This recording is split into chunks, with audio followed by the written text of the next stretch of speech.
Good morning, everyone. This is M4J Watt Plays, and today we have 3 more games for you here today. This first one, the JPanther being driven by the F1 God, I do believe his name is.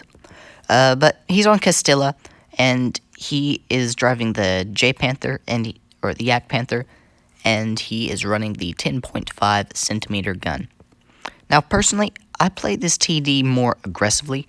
He's actually going to be over here sitting on the TD spot and just sniping the enemy heavy tanks that are pushing base C. I mean, it's a great position. I love to go here if I'm like driving a Waffle or an RHM or something of that sort.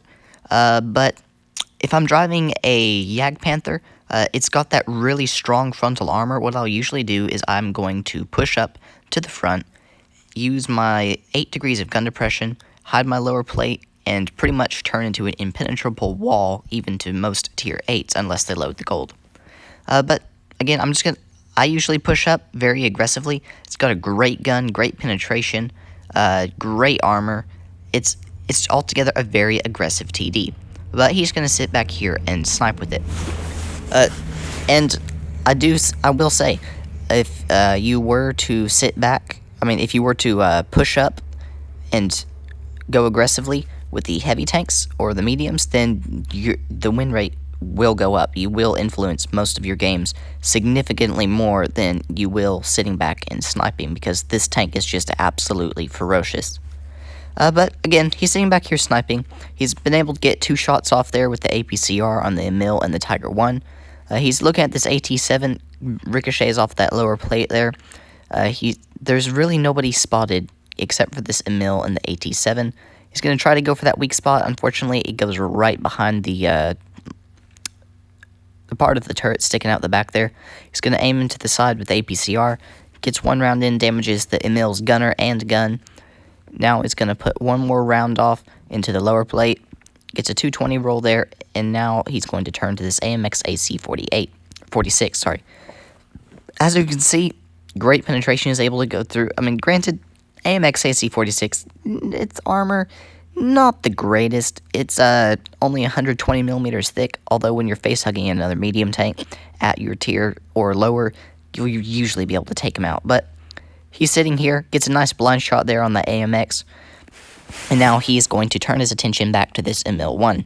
So he gets another round through his lower plate, damages the Emil's engine, but he sees this AT7 trying to run away. Is he going to be able to get a shot there on him? Yes, he is. Takes the AT7 out, and then again turns towards the Emil. But here's the T54E2. So I would be loading the armor piercing. There he goes, switching back to the AP. Gets a nice 388 high roll there. Not spotted yet. Fortunately, the T54E2 doesn't have the greatest view range, so he is able to shut him down without getting spotted. Now, it's already a 6-on-4. Their team has been absolutely obliterated. He's had a wonderful game sitting back here sniping, and almost single-handedly has halted the enemy's advance on base C. And that is why this position right here is so absolutely powerful. Now, granted, I don't know if he would have done quite as good pushing aggressively on this matchup in particular, but he definitely has done a really good job. So I'm not going to say he should have pushed up or he should have sat back and sniped. It is what it is, and he had a really good game. But the Tiger 2, he's backing up. He's going to hopefully be able to reload in time to take him out, and it looks like he will. Gets a shot there on the turret, giving him 5 kills. He's going to really want these last 2 kills on the enemy team. He's had a really good game. Takes out the T29. It now leaves just the ISU-152 Hunter, who is able to take out his T49. And you can see here, he's asking his team for 7 kills, because he really wants that Rosani's medal. And he's had a really high damage game so far, 3,700 damage. Comes around the corner, there's the ISU-152. He's going to make sure, aim in there so he doesn't get a troll bounce. Puts on the adrenaline. Hopefully he can be able to get another shot. Is he going to take a shot? Yes, he is. Takes a nasty shot there from the ISU, but no matter, he's going to reload in time. Shuts the ISU down for a very good game there. 7 kills, 4,543 damage, and the sniper medal for doing most of that damage from over 300 meters, and a well-deserved ace. And next up, we are watching the usual D_O driving the T54E2 Shark. Now the Shark tank, pretty much a tier 8 T110E5. It's a great tank. If I was not free to play, I would definitely purchase it. It's one of those tanks that it's just a really solid tank. Frontal hull armor, it's okay. The upper plate is fairly strong, but the bottom plate is very weak, and the turret is also very, very strong.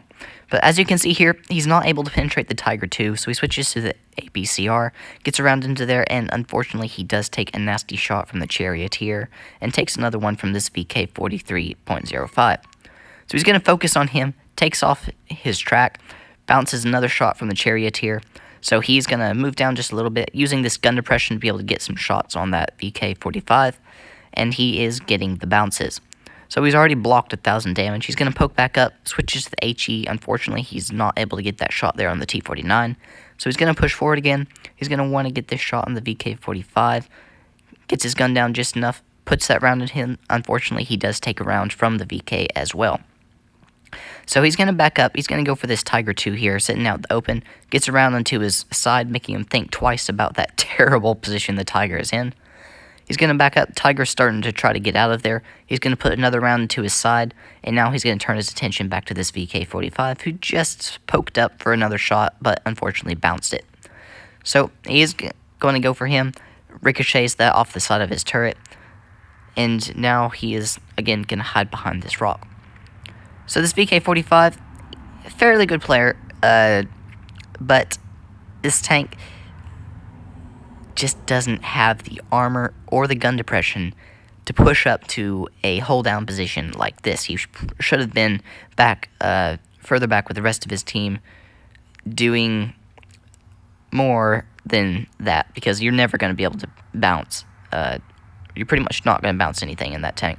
But so this VK100, no idea what he's doing. Just parked on that ridge there, sitting there looking at the Shark tank, unable to penetrate. I guess he was stuck or something. Now he gets tracked, and the VK100 on his team shuts him down. So very foolish, very, very foolish move there from the VK100, and gets shut down pretty quickly. So he sees this T49, switches to HE, gets a nice shot there onto his back, sets him on fire for a little under 500 damage. This T49 knows better to poke out now, so he's going to turn his attention elsewhere, but the T49 pokes out, tries to snapshot that, misses, takes a nasty heat round into the lower plate from that T49, showing you that, again, while the whole armor is fairly strong, lower plate is not. But so I would probably be pushing up by now. He is looking around for that Charioteer. Doesn't see him. Is the T49 going to drive out pretty soon? There he is. Tries to go for a shot there. Unfortunately, he does miss that. So he drives back down again, so the T49 won't be able to lob another heat round into his lower plate. Starts pushing back up when the T49 does not have the shot. Is this T49 going to poke out? Yes, he is. Very foolish move there, and he is able to shut him down. He does need to be careful. He is a one-shot to this Charioteer if he can hit him with the Hesh or High Roll. As for the T26E4 and the T23E3, he doesn't have to worry about them too much. Well, no, the Super Pershing will be able to penetrate him in the hole very, very easy, but the T23E3 is a T23E3. Penetration is low. But so he's going to come over here. He's going to focus on this Super Pershing over here, arguably one of the more dangerous tanks on the enemy team with that armor that he's got. But he's going to start pushing around to the side here. Hopefully he can get around to the flank and get a shot. He does spot the Charioteer, so he does need to be careful, because he will be able to be heshed in the side of the turret, or even in the front of the hull. But so he's going to go for that Charioteer, gets a nice bounce there on the turret, switches over to the HE. Is he going to be able to put an HE round into the front of this Charioteer's turret? Yes, he is, and shuts him down. So the T23E3 sitting back somewhere. He is taking a shot from that T23E3, sitting back sniping on that ridge. Bounces one. There goes the T26E4, and now he's going to try to go for the blind shot. Is he going to be able to hit that blind? Well, I would go for the blind shot anyway. But he's going to start pushing forward. SU-100 101 spots him there. He's going to focus on this T23E3, puts a round into him, and he is going to be taken out pretty quickly. But is he going to be able to reload in time to get that shot off? No, he's not. The SU-101 does that. But that is the end of a very good game from D_O in the Shark Tank. Gets an ace, 4,618 damage, a little over 2,000 damage blocked, and 3 kills. And next up, I am driving the Borsig Waffenträger. Now this tank destroyer, I really do enjoy playing it. I just recently got the Waffle, but I don't like the derp gun on this tank. I absolutely hate the 150mm gun on this tank destroyer. I personally prefer to run the 12.8cm. It's got way better gun handling, better accuracy, better penetration. The only thing that is worse is that damage and the damage per minute. But I was running the derp gun for once on this tank, and we are going to have a pretty good game. Unfortunately, we are going to lose. But again, the Borsig Waffenträger, great tank destroyer. Not personally one of my favorites, but you can just sit behind a bush here, and especially on this place on Fort Despair, you can just shoot through these bushes all day long and not get spotted. But we're going to have a pretty good game, as I said before. We're going to finish reloading here. We see that Waffle not looking at us, so we're going to poke around the corner with the HE. Hopefully we can get around into him. Yes, we do. 1,068 roll, and now we're going to back up and try to reset our camo. But another thing I don't like about this gun is the penetration. It's just under or just over 200mm with the standard AP. Although, whenever you switch to heat, it goes up to a very, very nice 300 plus millimeters of heat pin. But, again, the arm-piercing penetration, not too great. Accuracy, not too great. Gun handling, not too great. But the damage and the damage per minute are really the only things that matter on this TD when you're running this gun. And so we're going to see if this M103 right there, we are unable to get that shot off. We are spotted now. He's going to turn to us, and I probably should have backed up, but I wanted to get that shot off, and it's not going to happen. Fortunately, the enemy Waffle, not the greatest player, pokes out, and we are able to shut him down. So I do need to be careful. It looks like the enemy team are wanting to start pushing base B. This has pretty much been a loss. You really can't do much in a Borsig from up close. We switch to the AP, get a nice 586 roll into him. Or, well, not a high. That was a terrible roll. It was a low roll. But we're going to back up and, again, reset our camo. So we see that T49 up there and the other RHM. So we're going to load up the HE, go for the RHM, get a nice 840. Well, another low roll for 842. And, again, we have been spotted. We don't want to poke out. I'm a one-shot to pretty much anything on the enemy team except for that Defender Mark 1. We're going to take him out. He's a very good tank. He's at low hit points.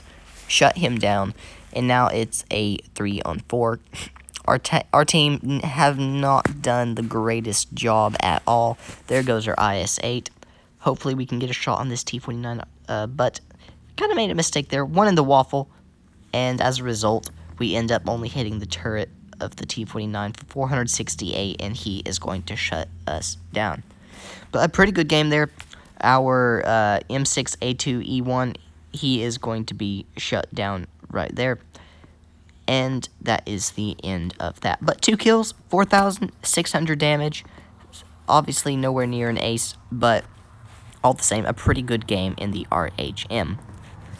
That is all for today, folks. If you like this video, please leave a thumbs up, hit that subscribe button, and check out some of my other content that I have in the channel.